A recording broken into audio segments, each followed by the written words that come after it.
नमस्कार, बहुत स्वागत है आपका स्वदेश न्यूज में। मैं हूं आपके साथ अंजुल शर्मा। 3T योगी का हिट फॉर्मूला आप देख रहे हैं और यहां पर 10 साल तक के सभी बच्चों और माता पिता को टीका यहां पर लगाया जाएगा। आपको बता दें कि तीसरी लहर से पहले 10 साल तक के सभी बच्चों को टीका यहां पर लगाया जाएगा। उत्तर प्रदेश के सीएम योगी आदित्यनाथ किस तरीके से काम कर रहे हैं और कोरोना को लेकर जिस तरीके से उत्तर प्रदेश के मुख्यमंत्री आदित्यनाथ काम कर रहे हैं उसकी सभी तरफ बता दें कि तीसरी लहर से पहले 10 साल तक के सभी बच्चों और माता पिता को उसमें टीका लगेगा, यह ऐलान भी किया गया है। आपको बता दें कि इटावा दौरे पर आए प्रदेश के मुख्यमंत्री योगी आदित्यनाथ ने 2 बड़ी घोषणाएं की। उन्होंने ये कहा कि कोविड की तीसरी लहर से पहले प्रदेश में 10 वर्ष से कम के सभी बच्चों और उनके माँ बाप को हर हाल में टीका लगा दिया जाएगा। इसके अलावा सभी जिलों में न्यायिक अधिकारी और उनके परिजन, मीडिया लोगों के लिए अलग से वैक्सीनेशन सेंटर की यहाँ पर स्थापना भी की जाएगी। तो सीएम योगी का एक बड़ा ऐलान यहां पर किया गया है जिसमें उन्होंने कहा है कि 10 साल तक के सभी बच्चों को हर हाल में और उनके माता पिता को हर हाल में टीका लगाया जाएगा। एक बड़ी घोषणा यहां पर की गई है। जिस तरीके से कोरोना ने तबाही मचा के रखी है और उत्तर प्रदेश सरकार जिस तरीके से यहां पर काम कर रही है उसको लेकर यहां पर एक बात सामने आई है जिस पर उत्तर प्रदेश के मुख्यमंत्री योगी आदित्यनाथ जिस तरीके से काम कर रहे हैं उसकी सराहना WHO और नीति आयोग कर चुका है। उसकी तरफ से सभी यहाँ पर जो काम है वो हो रहे हैं। तीसरी लहर से पहले 10 साल तक के सभी बच्चे और उनके माता पिता को टीका लगेगा, ये बड़ा ऐलान यहाँ पर किया गया है। तो WHO और नीति आयोग सीएम योगी आदित्यनाथ की तारीफ कर चुके हैं। सीएम का एक और बड़ा ऐलान यहाँ पर किया गया है।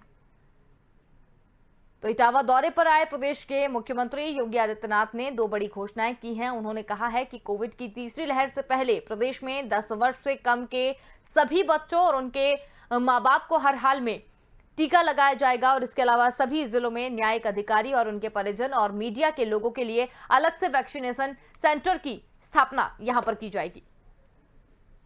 तो आज सीएम योगी आदित्यनाथ इटावा दौरे पर थे जहां पर उन्होंने एक बड़ा फैसला यहां पर लिया है और लगातार देखने में आ रहा है कि उत्तर प्रदेश के सीएम किस तरीके से ताबड़तोड़ दौरे वहां पर कर रहे हैं, निरीक्षण कर रहे हैं, समीक्षा बैठक ले रहे हैं, अधिकारियों को दिशा निर्देश वहां पर जारी कर रहे हैं। तीसरी लहर से किस तरीके से लड़ना है इसके ऊपर भी उन्होंने काम करना शुरू कर दिया है, जिसके तहत एक बड़ा फैसला यहां पर किया गया है जहां पर उन्होंने कहा है कि तीसरी लहर से पहले 10 साल तक के बच्चों और उनके माता पिता को हर हाल में टीका लगाया जाएगा। तो यूपी के योगी मॉडल ने कोरोना की रफ्तार को रोका है। यूपी में कोरोना के टेस्ट बढ़े हैं, केस के रेट घटे हैं। इसके साथ ही WHO और नीति आयोग सीएम योगी आदित्यनाथ की तारीफ कर चुके हैं। तो उत्तर प्रदेश में किस तरीके से कोरोना संक्रमण पर नियंत्रण करने के लिए मुख्यमंत्री काम कर रहे हैं, लगातार हम देखते आ रहे हैं। लगातार वो दौरे कर रहे हैं, लगातार वो समीक्षा बैठकें ले रहे हैं, अधिकारी को दिशा निर्देश वहां पर दे रहे हैं। आज इटावा दौरे पर थे जिसमें उन्होंने कहा है कि T3 फॉर्मूला हिट हुआ है और अब तीसरी लहर के पहले 10 वर्ष तक के बच्चे और उनके माता पिता को टीका हर हाल में लगाया जाएगा।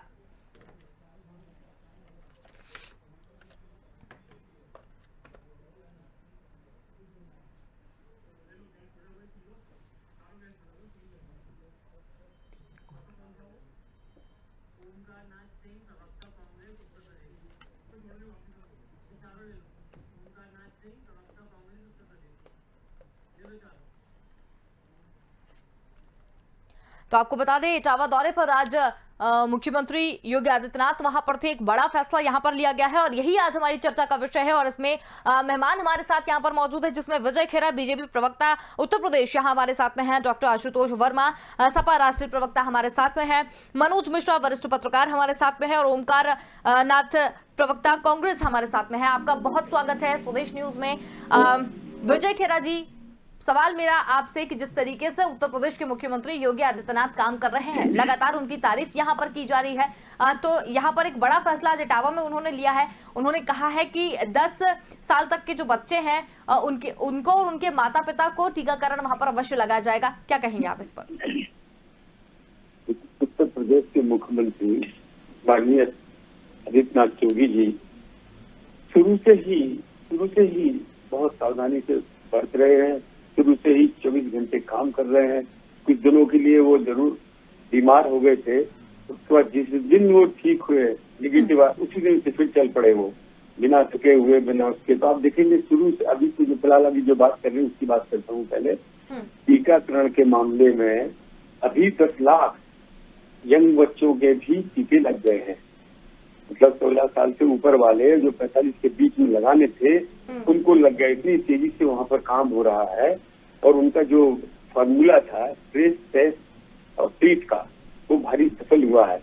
टेस्ट करने के लिए पहले ट्रेस करना पड़ेगा, तो ट्रेस करने के लिए गांव-गांव जाकर प्रयास किया जा रहा है और कंपल्सरी कर दिया उन्होंने कि प्रत्येक गांव में कम से कम 10 टेस्ट रोज हो। दूसरी बात, जो लोग रजिस्ट्रेशन नहीं करा पा रहे थे इसके लिए उन्होंने गांव में तकरीबन 9,000 उन्हें जन सेवा केंद्र पूरे उत्तर प्रदेश भर में चला दिए हैं जहां लोग जाके अपना रजिस्ट्रेशन करा सकते हैं जन सेवा केंद्र के ऊपर। तो पहला काम तो ये हुआ उन्होंने ट्रेस करने के लिए, फिर टेस्ट करने के लिए। अब देखिए टेस्ट में नया रिकॉर्ड कायम कर दिया। उत्तर प्रदेश 3 लाख टेस्ट प्रतिदिन कर रहा है और अब तक करीब 4 करोड़ 65 लाख टेस्ट ऑलरेडी कर चुके हैं। इतनी तेजी से काम शायद विश्व में कहीं पर हुआ नहीं है अभी तक। तो उत्तर प्रदेश ने रिकॉर्ड काम किया। आप अभी खुद ही बता रहे थे WHO ने तो पहले प्रशंसा की थी और उत्तर प्रदेश को रोल मॉडल बताया था। और अब नीति आयोग ने जब समीक्षा की पूरे हिंदुस्तान की तो उन्होंने भी देखा कि उत्तर प्रदेश ने इसमें काफी मेहनत की है और वो मेहनत रंग भी ला रही है। यहाँ तक कि गाँव-गाँव में आंगनबाड़ियों को किट बना के दिए 50-50 जो की मेडिसिन रखते पूरा झोला, तो गाँव-गाँव जाके समझा सकते दे सकते हैं और उन्हें टेस्ट के लिए आगे इंकरेज करें। पंचायत घर में ठहरने की व्यवस्था बनाई गई है और हर तहसील पर ऑक्सीजन के लिए मतलब मेगा सिलेंडर कंसंट्रेटर वगैरह सब रख दिए गए हैं। इस तरह की सारी व्यवस्थाएं करने से हमें सफलता प्राप्त हुई है उत्तर प्रदेश में। और अभी जो आगे बच्चों के लिए जो प्रोग्राम बन रहे हैं उन प्रोग्राम के लिए भी थर्ड फेज की उम्मीद जैसे की जा रही है, भगवान करे ना हो ऐसा, तो अक्टूबर के आसपास की जा रही है। सेकेंड फेज कंट्रोल हो जाएगा उसके बाद, लेकिन उसके पहले ही वो आज से ही सजग हो गए हैं और आज ही से उसकी तैयारियां उन्होंने शुरू कर दी हैं। और इस बीच में सारे टीके लग जाएंगे लोगों के, यंग बच्चों के लिए जिनका अभी खतरा आ रहा है उन पर जो तेजी से काम हो रहा है ये तब तक ये पूरा हो लेगा और उसकी भी तैयारियां चालू कर दी है। इसी कारण से उत्तर प्रदेश में अब इतने कम केस प्रतिदिन एकदम गिर गए हैं, आधे से भी आधे के 1/4 रह गए। 30,000 रोज तक से अब 6,000 के आसपास आ गए, यानी पॉजिटिविटी रेट भी 2% रह गया है। तो उत्तर प्रदेश में इस मामले में जितनी सफलता मिली है अभी हिंदुस्तान में किसी और प्रदेश को ऐसी मिली नहीं, जबकि इतनी बड़ी पॉपुलेशन है। अगर पॉपुलेशन जी लगाएंगे तो आपको आश्चर्य होगा कि उत्तर प्रदेश सबसे आगे है। जी बिल्कुल। चलिए, सपा राष्ट्रीय प्रवक्ता आशुतोष वर्मा जी हमारे साथ भी हैं। आशुतोष जी, आपसे जानना चाहते हैं कि जिस तरीके से यहाँ पर एक बड़ा फैसला उत्तर प्रदेश सरकार की तरफ से लिया गया है, क्या कहेंगे आप इस पर? मुझे एक पंक्ति याद आती है इस समय, ये पछतात होत क्या जब चिड़िया चुग गई खेत, आंसू गिराए बहुत हाथों में तेरे अब से वेद। अब देखिए उत्तर प्रदेश का ये दुर्भाग्य है कि जब उत्तर प्रदेश पूरी तरीके से बर्बाद हो गया है और सरकारी आंकड़ों में तो आज भी ये लोग खेलबाजी कर रहे हैं, 16 से 17,000 खाली मौतें बता रहे हैं। ये वही सरकार है जो शिक्षक संघ की दी हुई लिस्ट को 1621 लोगों की शिक्षकों की मृत्यु को 3 बता रहे हैं। तो आप समझ लीजिए कम से कम 500 गुना ज्यादा जो आपके रिकॉर्ड में है उससे ज्यादा जो है आपके पास में जो है केसेस हो चुके हैं। तो अब कोई मतलब नहीं है 3T करिए और 4T करिए 5T करिए। क्या आप नहीं जानते, क्या हम नहीं जानते हैं कि उत्तर प्रदेश में क्या भयावह स्थिति हुई है? और हाईकोर्ट ने बहुत सही कहा है कि क्यों ना इसको जीनोसाइड सामूहिक नरसंहार की संज्ञा दी जाए। उत्तर प्रदेश में जहां पर लोग इलाज कोरोना से बीमारी छोड़ दीजिए, कोरोना से जो मर रहे हैं वो छोड़ दीजिए, उत्तर प्रदेश में लोग बेड के लिए तरस गए, ऑक्सीजन के सामने गिरते हुए घटते स्तर पे मौतें हुई हैं उससे मर गए। उत्तर प्रदेश में लोग एम्बुलेंस की वजह से मर गए। ये सरकार इतनी निकम्मी सरकार बनी कि जब शिक्षक संघ चिल्ला चिल्ला के कह रहा था, उच्च न्यायालय तक गया कि प्रभु प्लीज माफ कर दीजिए, पंचायत चुनाव छोड़ दीजिए, क्या बोला इनके मुख्य सचिव ने? हम कोविड प्रोटोकॉल से काम करेंगे, हम अच्छा काम करेंगे, और मतगणना भी करवाई। और 1600 शिक्षक, आप यकीन कर सकते हैं ये एक समाज का कितना बड़ा तबका है जिसने अपनी जान दे दी है सिर्फ एक हठ योगी के चक्कर में। क्या गंगा की लाशें इनको नहीं दिखाई पड़ रही हैं? क्या शमशान घाट में बैठे हुए रिकॉर्ड नहीं बताई पड़ रहे हैं? मतलब आपके कहने का क्या मतलब है, जिस तरीके से काम अभी वहाँ पर किया जा रहा है वो सिर्फ झूठे हैं, झूठे वादे हैं, और इन सारे कामों को दबाने के लिए ये काम किया जा रहा है? ये सिर्फ और सिर्फ लीपापोती हो रही है। समय निकल गया है, जिसको खोना था हम सबने खोया है, खून के आंसू हम सब ने गए हैं। और उत्तर प्रदेश के इस 24 करोड़ लोगों की मैं तरफ से उनको बताना चाहता हूँ कि जिसने अपने अपने घर में लोगों को खोया है वो इस बात को याद रखेगा। वो याद रखेगा कि जब समय था करने के लिए तब आप चुनाव और राजनीति में पड़े हुए हैं। चलिए ठीक है, मनोज मिश्रा जी आपसे जानना चाहती हूँ मैं, जिस तरीके से आशुतोष वर्मा जी यहाँ पर आरोप लगाते हुए दिखाई दे रहे हैं कि किस तरीके से काम करना चाहिए था और अब जो कर रहे हैं वो भी किसी काम का नहीं है, उत्तर प्रदेश की हालत बदतर हो गई है, आपका कहिए इस पर? देखिए, दोनों चीजों में 50% सच, 50% आप झूठ इसलिए मान लीजिए। जैसे खेड़ा साहब ने जिन प्लानिंग का, जिन एजुकेशन का जिक्र किया है, अगर थोड़ा सा पीछे 1 महीने के हम चले जाएं तो हमने देखा है कि स्थितियां क्या रही हैं। और आज भी 18 से 45 के जो टीके हैं, 45 प्लस पे तो ठीक है, लेकिन जिन लोगों ने ऑनलाइन रजिस्टर्ड किया हुआ है, बहुत सारे जिले, बहुत सारे मंडल मैं ऐसे गिरवा सकता हूं जहां पर कि लोगों का नंबर ही नहीं आया है, वेटिंग है, क्योंकि उतनी वैक्सीन नहीं है जितने लोगों को वैक्सीन चाहिए। दूसरी पहलू, जैसे भी वर्मा जी कह रहे थे, वर्मा जी आपकी बात ठीक है, लेकिन मैं बताऊं पंचायत चुनाव को लेकर के कोर्ट और सरकार इन सब के बीचों का एक्सटेंशन भी रहा और बाद में चुनाव हुआ। ठीक बात आप कह रहे हैं, लेकिन मुझे लगता है कि चुनाव लड़ने में किसी पार्टी और किसी पार्टी के सिंबल में कोई परहेज नहीं जताया। ये अलग बात है कि ठीक है, उससे कोरोना गांव तक पहुंचा और मरने वालों की संख्या बढ़ी, जिसका इंतजाम नहीं हो पाया। मैं मानता हूं, इस बात को इनकार नहीं कर सकते कि फर्स्ट वीक ऑफ अप्रैल से लेकर के 30 अप्रैल तक स्थितियां आईसीयू, ऑक्सीजन बेड और मौतों की संख्या में वृद्धि रही है, क्योंकि प्रदेश बड़ा है और एकाएक सेकेंड स्ट्रेन में वाकई में सरकार को अंदाजा नहीं था कि ये महामारी पिछली से ज्यादा इस बार होगी। लेकिन जैसे आज मुख्यमंत्री ने ऐलान किया इटावा सैफई जाकर के कि साहब अब हम 10 वर्ष से ऊपर के बच्चों का भी लगाएंगे। 18 से 45 का पूरा हो गया है क्या, आप लगाइए, लेकिन 10 वर्ष के ऊपर के बच्चों की जरूरत इसलिए कि थर्ड स्टेज आपके सामने, उसमें जो आशंका जताई गई है वो इसी बात की जताई गई है कि 17 साल के नीचे के बच्चों को उसका अटैक होगा। ब्लैक फंगस का आप देखिए कहीं न कहीं लगातार चर्चा में डॉक्टरों और हमारे आपके बीच पैनल में चीजें आ ही रही हैं। व्हाइट फंगस का जिक्र पटना और अन्य राज्यों में हो ही रहा, तो लगातार जो जिस तरह महामारी का प्रकोप चल रहा है उसमें वैक्सीनेशन ही इलाज है। ये अलग बात हम कह सकते हैं कि वैक्सीनेशन पे विपक्षी नेताओं ने शुरू में सवाल उठाया, नहीं जिस तरीके से जनवरी फरवरी चीजें शुरू हुई थी और कवर किया जा सकता था। जितनी अहर्ताएं हैं उस संख्या में वैक्सीनेशन कम है, इस बात से इनकार नहीं कर सकते। यूपी की संख्या बहुत है, लेकिन बेहतर होगा कि इसका ऑर्डर जल्दी कर काम। मनोज जी, जिस तरीके से काम की अगर बात की जाए, जो हम भी यहाँ पर देख रहे हैं और बहुत सारी चीजें भी समझ में आ रही हैं, जिस तरीके से काम योगी आदित्यनाथ कर रहे हैं वहाँ पे, और जिस तरीके से खुद जाके समीक्षा कर रहे हैं, दौरे कर रहे हैं, मेडिकल किट जो है वो बांट रहे हैं, दवाइयाँ दे रहे हैं, तो उससे कहीं ना कहीं क्या लगता है आपको कि वो भी तो एक अच्छी बात है कि वो खुद से अब जो स्थितियां हो गई वो तो ठीक है? काम नहीं, इसमें कोई दो राय नहीं कि मुख्यमंत्री की पहल बहुत सराहनीय है। कोविड पॉजिटिव होने के दौरान मॉनिटरिंग और उसके बाद लगातार दौरा, लेकिन आप जरा मुझे बताइए, एक सवाल उठता है, सवाल इस बात को उठता है कि 14 महीने में टीन 11 के साथ भी तो ये बैठकें जारी थी। एजुकेशन, मैं फिर कह दूं, मुख्यमंत्री की कार्यप्रणाली और प्लानिंग में कमी नहीं, लेकिन प्रॉब्लम कहाँ पे आती है? देखिए, संसाधन की कमी है, इस बात से इनकार नहीं कर सकते। पीछे जो मृत्यु दर बढ़ा उसमें संसाधन की कमी थी, और आज अगर वैक्सीनेशन पूरा नहीं हो पा रहा उसमें भी संसाधन की कमी है। और एजुकेशन पार्ट में वो फेलुअर है। अगर 5 कालिदास मार्ग या मुख्यमंत्री सचिवालय से कोई चीज बना करके लागू करने की बात होती है तो इटावा, गाजियाबाद, गोरखपुर और प्रयागराज या बनारस के जिला और तहसील और ब्लॉक स्तर के जो हॉस्पिटल्स हैं इसमें लागू करने में समस्याएं हैं, इस बात को हम इनकार नहीं कर सकते। एजुकेशन पार्ट का फेलुअर है, जिसकी वजह से मुख्यमंत्री की मंशा पूरी तरह सफल नहीं हो रही है। मैंने इसीलिए आपसे कहा कि 50-50 है, 50% की अचीवमेंट है और 50% का प्रयास है। चलिए ठीक है, ओंकार नाथ जी भी हमारे साथ यहाँ पर जुड़े हुए हैं, कांग्रेस से हैं। ओंकार नाथ जी, आप क्या कहना चाहेंगे इस पूरे मुद्दे पर?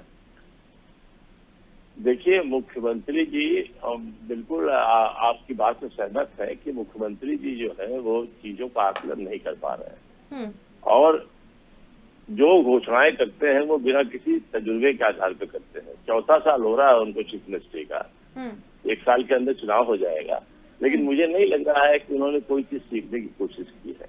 मेहनत करना अलग बात होता है, लेकिन मेहनत करने के साथ में आपको मालूम है जितनी पीएचसी है, करीब 4000 की लगभग पीएचसी है और 4000 की पीएचसी में मैं समझता हूँ 2500 पीएचसी चल रही होंगी, बाकी 1500 करीब बंद होगी। बाराबंकी में 53 पीएचसी में से 28 पीएचसी बंद है और कुछ पीएचसी में तो फार्मासिस्ट काम कर रहा है। जैसे रायबरेली की भूए मऊ पीएचसी है, वहां पर फार्मासिस्ट काम कर रहा है, वो भी कहीं और ट्रांसफर हो गया है, वहां ताला बंद पड़ा हुआ है। कई पीएचसी ऐसी है जहां पर खाली फार्मासिस्ट है और उसमें फार्मासिस्ट के लिए स्वीपर आता है, झाड़ू लगा के वहां बैठा रहता है। तो जहाँ पे ओपीडी सारे अस्पतालों में बंद हो और पीएचसी पे डॉक्टर न हो तो इमरजेंसी पेशेंट कहाँ जाएगा? क्या कोरोना के अलावा और कोई बीमार नहीं पड़ रहे हैं लोग? वो भी बीमार पड़ रहे हैं। तो इनको इस चीजों को देखने की आवश्यकता है। और जो इन्होंने कह दिया है कि इसकी लहर के पहले हम 10 साल के बच्चों तक को टीका लगवा देंगे, अरे भाई बड़ी अच्छी बात है, लगवा दें, लेकिन कमाल है कोई प्लानिंग आपकी है नहीं। WHO इनकी तारीफ कर रहा है और WHO ने ही इनको आगाह भी किया है और IMF ने आगाह किया है कि जो आप वैक्सीनेशन स्लो कर रहे हैं इसे आपको खतरा उठाना पड़ेगा। कौन सी इनकी तारीफ हुई है? सबसे ज्यादा टीका लगाने में महाराष्ट्र नंबर 1 पर है और नंबर 2 पे जो है वो आपका राजस्थान है और नंबर 3 पर यूपी है पहली डोज में। दूसरी डोज में नंबर 1 पे महाराष्ट्र है, नंबर 2 पे गुजरात है और नंबर 3 पे वेस्ट बंगाल है। कौन सी आपने ऐसी चीज कर दी जिसमें आप आगे बढ़ गए हैं, जिससे लग रहा हो कि आपने बहुत बड़ा काम कर दिया है? सवाल इस बात का नहीं है, घोषणाएं मत कीजिए, काम कीजिए। आपने आज तक वो व्यवस्था नहीं कही। आपने गाजीपुर में दिखाया, 1 सेकंड हुआ, गाजीपुर दिखाया आपने उन्नाव दिखाया, आपने प्रयागराज दिखाया, आपने कानपुर दिखाया कि लाशों से भरा पड़ा हुआ है नदी का किनारा। सरकार ने कहीं उठा के उसे जलाने की कोशिश की, कहीं उसका डिस्पोजल करने की कोशिश की? ठीक है, इसका जवाब ठीक है ओंकार जी, ठीक है, इसका जवाब हम ले लेते हैं ना। विजय खेरा जी बीजेपी प्रवक्ता हमारे साथ में है, इसका जवाब हम ले लेते हैं। विजय जी क्या कहना चाहेंगे? जिस तरीके से बात यहाँ पर ओंकार नाथ जी कर रहे हैं, आपको क्या लगता है?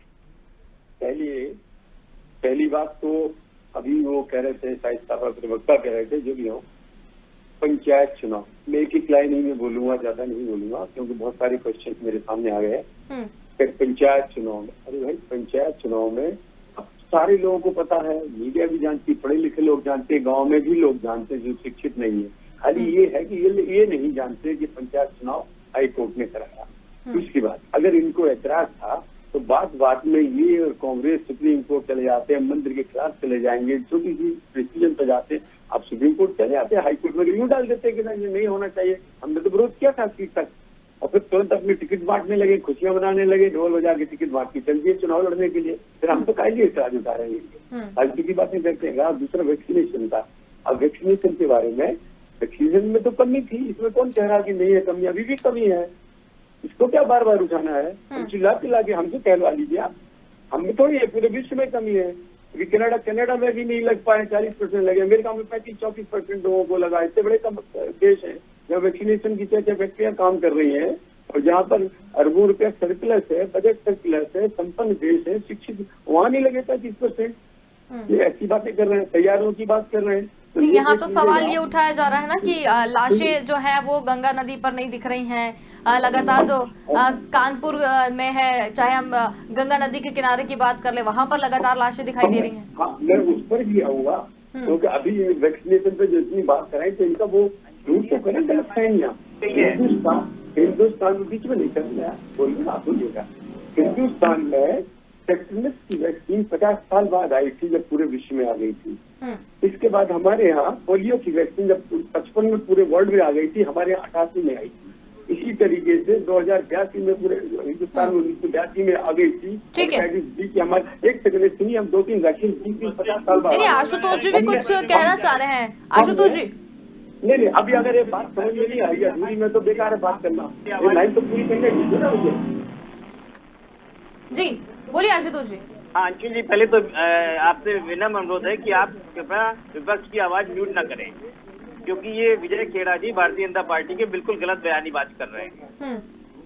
उत्तर प्रदेश का जब पंचायत चुनाव हो रहा था तो 4 बार ऐसी मीटिंगें हुई हैं जिसमें शिक्षक संघ ने और लगातार कर्मचारी संघ ने उत्तर प्रदेश सरकार को लिख के भेजा कि ये चुनाव नहीं होना चाहिए। नंबर 1, जब ये नहीं माने तो उसके बाद उत्तर प्रदेश शिक्षक संघ सुप्रीम कोर्ट में भी गया और वहां पे याचिका डाली गई, प्रमुख सचिव स्तर की बातें हुई और सरकार के वकील ने ये बोला कि हम कोविड प्रोटोकॉल के थ्रू ये चुनाव कराएंगे और जो भी जिम्मेदारी होगी उसको सीसीटीवी फुटेज के थ्रू न्यायालय उसको मॉनिटरिंग कर सकता है। दूसरी बीजेपी के प्रवक्ता बहुत ही पढ़े लिखे हैं, क्या ये जानते नहीं है कि पंचायत चुनाव या लोकल बॉडी के जितने भी चुनाव होते हैं वो राज्य निर्वाचन आयोग के थ्रू होते हैं, जो कि राज्य सरकार के अंतर्गत आते हैं, ये उच्च न्यायालय नहीं कराता है। ये आप गलत बयानी कर रहे हैं आप चैनल में बैठ के। चलिए विजय जी, क्या कहना चाहेंगे, इनकी बात का किस तरीके से जवाब देना चाहेंगे आप? फायदा क्या हुआ, उसका फायदा क्या हुआ, आप पहले ये बता दीजिए। आपने जिला पंचायत के अध्यक्षों के चुनाव करवाए, जब आपको नहीं कुछ मिला तो आपने वो खत्म कर दिया उसको। कैसी बात कर रहे हैं? हमने तो 2 बार विरोध किया हाईकोर्ट में, तीसरी बार केस लगाया गया है। हाईकोर्ट के आदेश के खिलाफ क्या पंचायत आयोग चला जाएगा उत्तर प्रदेश का? अरे भाई आप ये कह नहीं सकते थे, क्या भी नहीं हो सकता है? क्या क्या बोल के, अरे आप क्या आप कह नहीं सकते थे, आप उसका विरोध करते। अभी हाईकोर्ट ने आपसे कहा नहीं, अभी हाईकोर्ट ने आपको ये आदेश दिया था,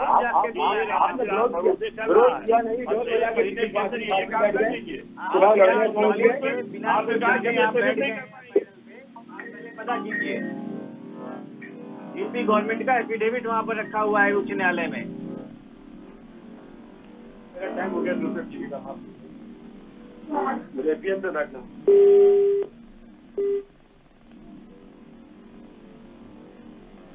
चलिए आशुतोष वर्मा जी, आप लगातार मुझे कुछ बोलते हुए दिखाई दे रहे थे।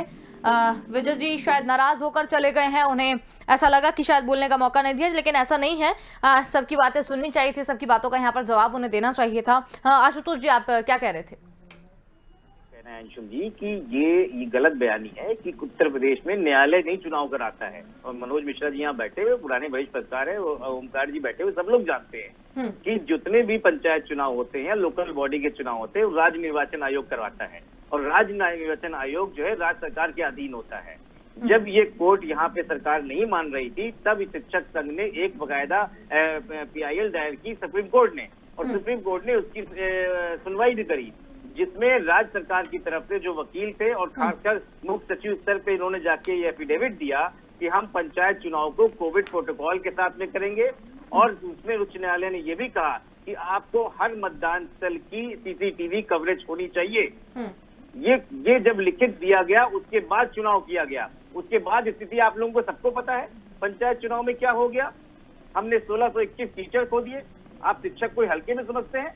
चलिए समाज की बहुत बड़ी रीढ़ की हड्डी होती है। ठीक है आशुतोष जी, ठीक है, समय की वैसे भी हमारे पास में कमी है, और एक बीजेपी प्रवक्ता जिनसे इन सारी चीजों की हम ले सकते थे, जवाब ले सकते थे, वो खुद ही यहाँ से नाराज होकर चले गए हैं। तो अब चर्चा को मुझे लग रहा है कि विराम यहाँ पर देना चाहिए।